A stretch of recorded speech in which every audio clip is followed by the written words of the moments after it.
O'Reilly. You need parts? O'Reilly Auto Parts has parts. Need them fast? We've got fast. No matter what you need, we have thousands of professional parts people doing their part to make sure you have it. Product availability. Just one part that makes O'Reilly stand apart. The professional parts people. O'Reilly Auto Parts. Outdoor adventure won't wait for engine problems. Things like hard starts, rough performance, and lost fuel economy are often caused by fuel gum and varnish buildup. Seafoam can help your engine run better and last longer. Simply pour a can in your gas tank. Hunters and anglers rely on Seafoam to keep their engines running the way it should the entire season. Pick up a can of Seafoam today at your local auto parts store or visit seafoamworks.com to learn more. There's nothing like snook hook sets at dawn or catching a tarpon in the moonlight. Find your next fishing trip made easy on fishingbooker.com and experience the magic of the Sunshine State or any other destination on your fishing bucket list. Book a blue water adventure in search of sailfish or go snapper fishing with the kids. With over 6,000 captains and trips to choose from, planning your next one just got a whole lot easier. Download the Fishing Booker app on the Google Play or App Store or visit them online at fishingbooker.com to book your trip today.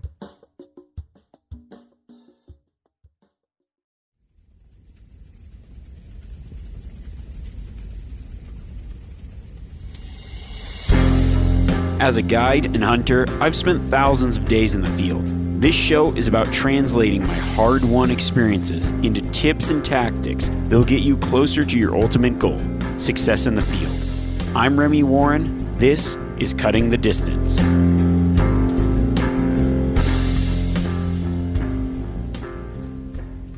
You're on a glassing knob. The sun's just about to crack. You and your buddy are getting ready for the day. You're excited. You've geared up for this hunt. Now, out west, there's this rule. It's pretty much the rule of the land. And it goes like this. He who spots it, stalks it. Or at least gets the first right of refusal. Well, what's that mean for you? That means that you want to spot something before the guy next to you. How do you do that? This week, I want to teach you how to spot animals fast with high percentage scanning. Where to look, when to look, and how to focus in and pick apart the landscape. I think the best way to go about it is to tell you a story about a trip I took with 4 friends down to southern Arizona to hunt Coues deer.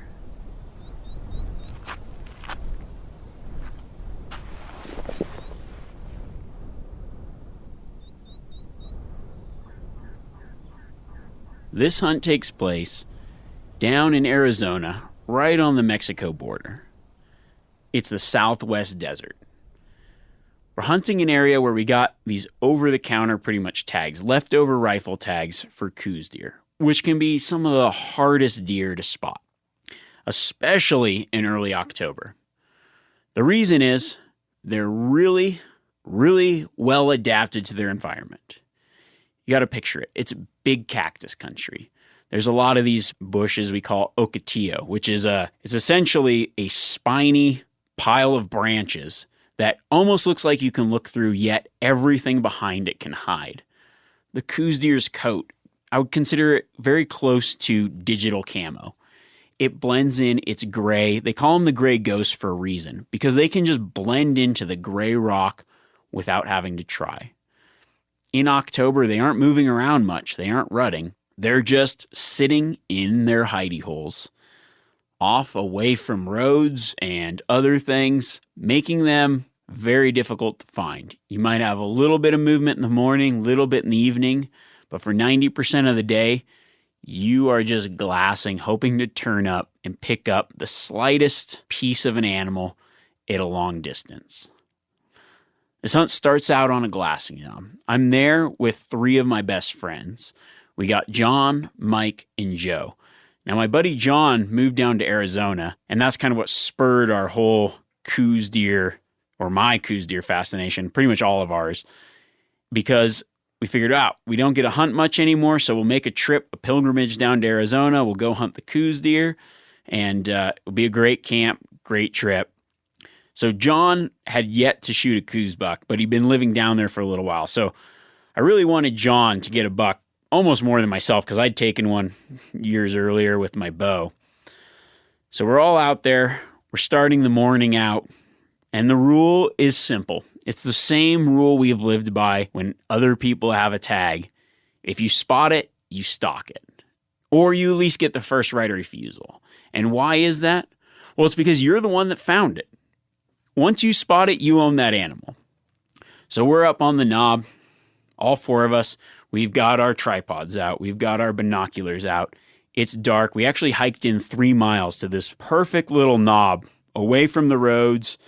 It's got a good basin and background. The sun's going to be rising behind us. It should just be lit up perfect. I think that basin, the term "this is lit," was referring to that basin because it just glows. So we're sitting there. The sun's coming up. We start scanning for bucks, 4 of us. Somebody spots some does. Wasn't me. But you know what? I wasn't looking for does. I was looking for bucks. While everybody was distracted with the does that they'd spotted off to the left, I focused in on a spot that looked bucky to me. And sure enough, turned up 2 bucks. Now, I have the option. I can stalk or I can pass. Having been the spotter, I decided to give John the first crack at it. He set the whole thing up. I knew that he wanted a buck as bad as anybody's ever wanted a buck. John makes a stalk, makes a play. We're all sitting there on the knob watching. Him and Mike went over to do the stalk. While they're doing the stalk, I'm just continue glassing. John ends up getting too close to him, takes his shoes off like a true bow hunter would, even though we're rifle hunting, sneaks in within range and shoots the buck pretty much within bow range. 1 buck down. While they are cutting that buck up, I turn up another buck over on the other side of the range. Well, I decide I could either stalk it or pass. I might as well keep looking. It's the first morning, so my buddy Mike's up to bat. He sneaks in, makes a perfect shot, buck down. We've got 2 deer down, and it's the first day. Now, we're continuing hunting. The next day, we go to a different knob, glassing. It's just me and Joe left at this point. Glassing, I turn up yet another buck.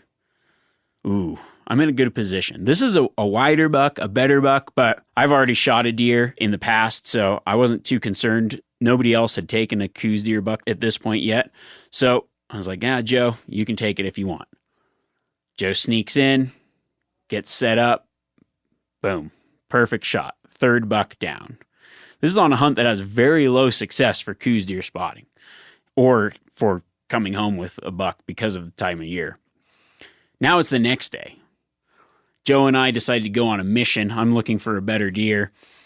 We go on a big hike, get to the top of the mountain. That evening, we're sitting glassing side by side, and there I go again. Spot the 4th buck of the trip, which happens to be the biggest buck. I decide I'm going to take it, move down, get the rifle set up, make the shot, buck falls, just tagged out.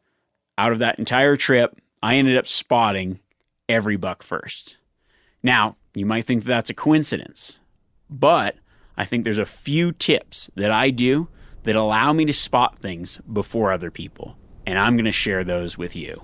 O'Reilly Auto Parts are in the business of keeping your car on the road. O'Reilly Auto Parts offer friendly, helpful service and the parts knowledge you need for all your maintenance and repairs. If you're confused about what part you need, like what wipers are going to be the best, what replacement headlights are going to be the best, go into O'Reilly and talk to the people that work there because they're great and they're super friendly and they'll get you squared away where you walk out knowing you got the right thing.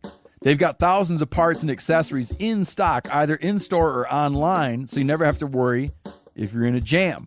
Do you need your windshield wipers replaced? You need a brake light fixed? You need some quick service? They'll help you find the right part or point you to the nearest local repair shop for help.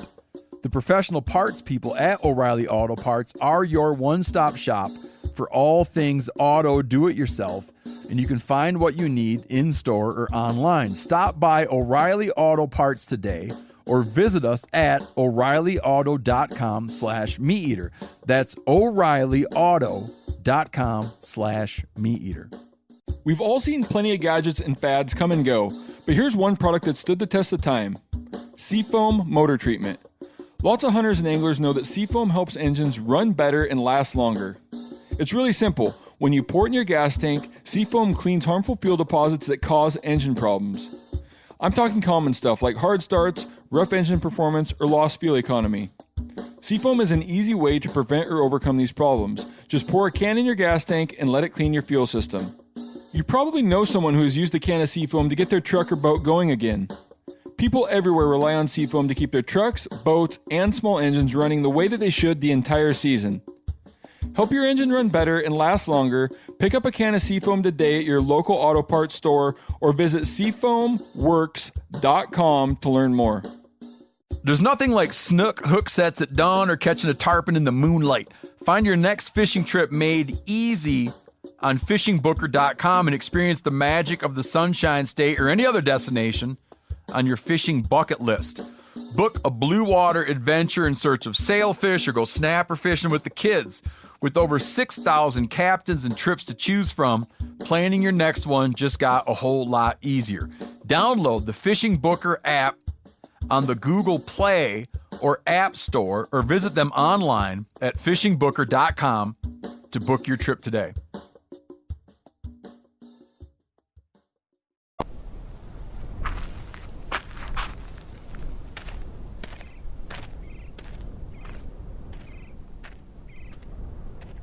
So when I talk about glassing, you have to first understand that 90% of the game animals are really only in about 10% of good-looking country.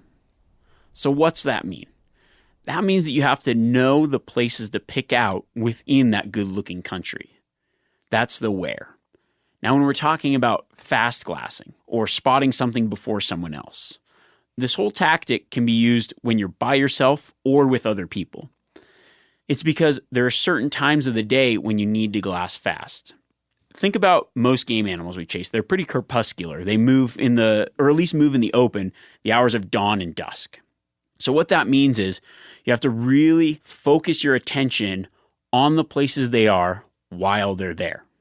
The key to spotting things before other people is reading the situation and critically thinking. There is what I would consider a formula to finding animals, especially finding animals fast. And that's what we're going to talk about. To outglass the guy next to you, you really just have to read the situation, then adjust your glassing based on the where, what, and when. You got to break down the critical thinking of where you're glassing and where your effort should be. So you also have to keep in mind, you want to target high percentage spots. And that's the key. While other people might be wasting their time looking over all that country, the 90%, you're going to focus on the 10%. Based on a database of information you have on places you've seen deer previous times. But also, it's the way that you glass, the places you look first. When we talk about glassing, if somebody's going to give you a glassing article or a glassing seminar, one of the things that they're going to throw out there is this idea of gridding. Now, what gridding is, I'll just define it real quick, is it's where you would take your binoculars, say on a tripod, and you go, whatever's in front of you, you create like a grid pattern. So you start at the top and you go left to right and you cover that. And you drop down slightly to where you couldn't cover last and then go right to left and then back and you cover the whole mountain. Now, while there is a time and a place to glass for that, let's say the mornings and the evenings are not that time or place. Or when you're trying to glass faster than the guy next to you, that might not be the time and place. Now, there's also this other term, shotgun glassing. That's where you've got the binoculars up and you're just ping-ponging around. You're just throwing them here, throwing them there, and you're hoping that something lands in your view. Now, that's not a very effective way to glass if you're comparing it to gridding, right? Because you're just kind of hoping to get lucky. So what I'm going to tell you is my personal secret. I don't even know if I should be giving these secrets out. You guys are very lucky.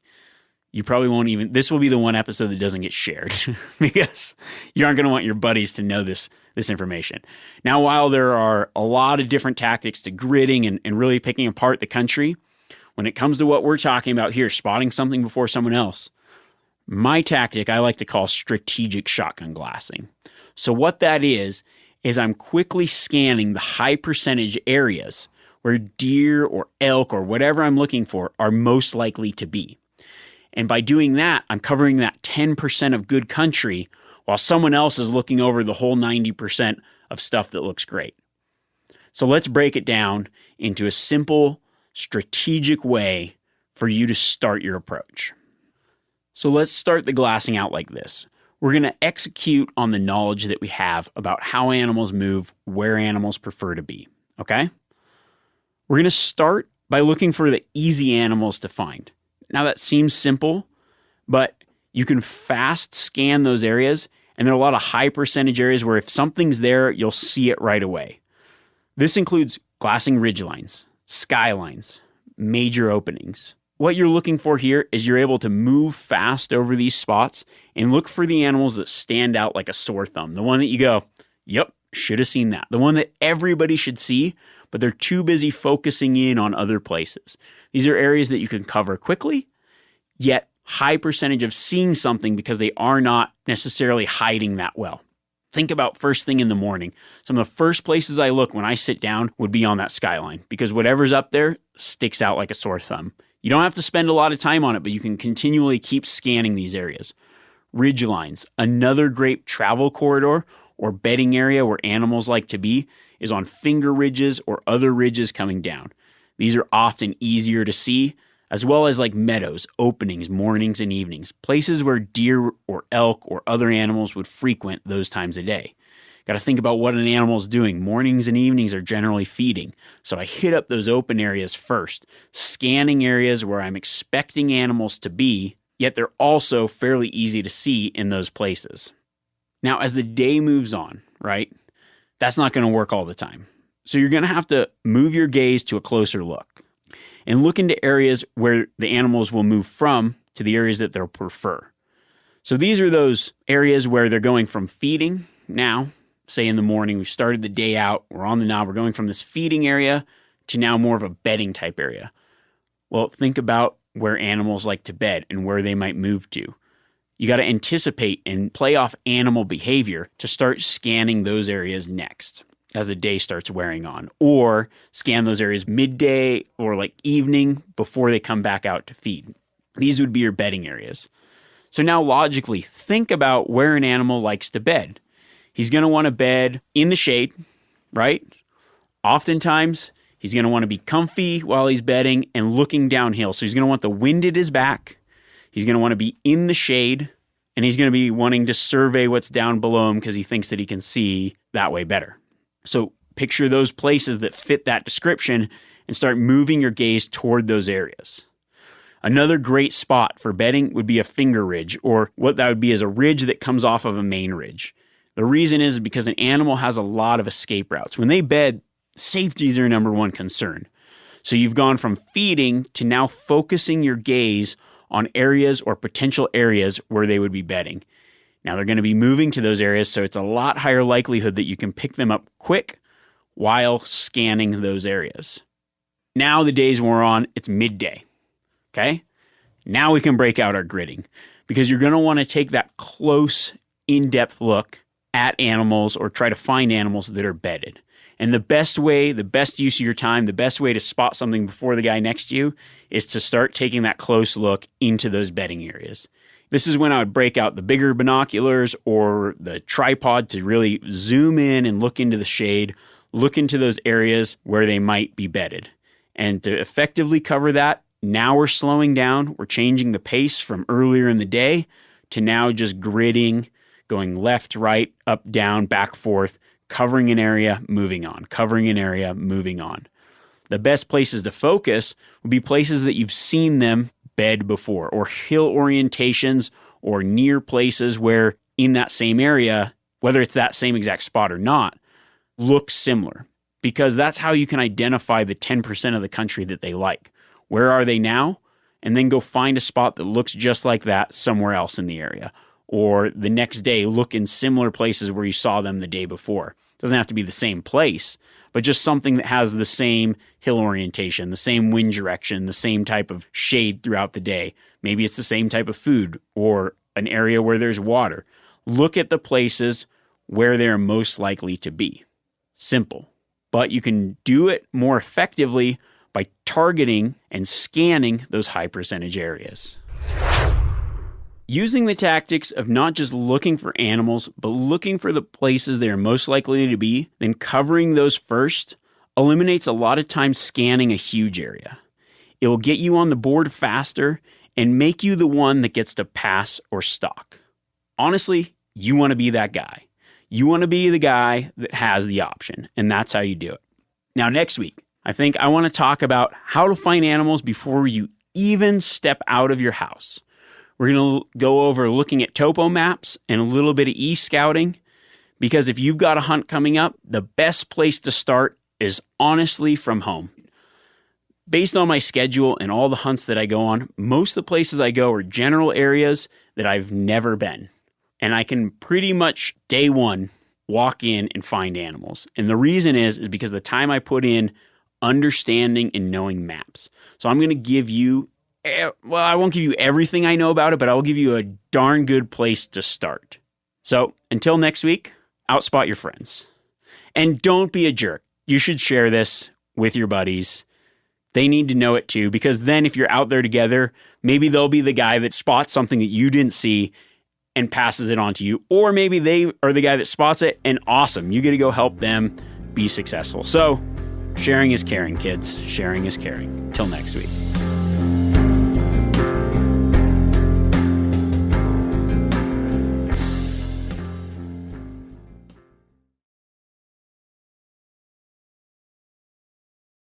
Outdoor adventure won't wait for engine problems. Things like hard starts, rough performance, and lost fuel economy are often caused by fuel gum and varnish buildup. Seafoam can help your engine run better and last longer. Simply pour a can in your gas tank. Hunters and anglers rely on Seafoam to keep their engines running the way it should the entire season. Pick up a can of Seafoam today at your local auto parts store or visit seafoamworks.com to learn more. You ever get that feeling the walls closing in, the concrete jungle suffocating you? You crave some wide open spaces, the chance to connect with nature, maybe in a spot all your own. Well, head over to land.com. They've got ranches, forests, mountains, streams, you name it. Search by acreage. You can search by location. You can search by the kind of hunting and fishing you're dreaming of. Land.com. It is where the adventure begins.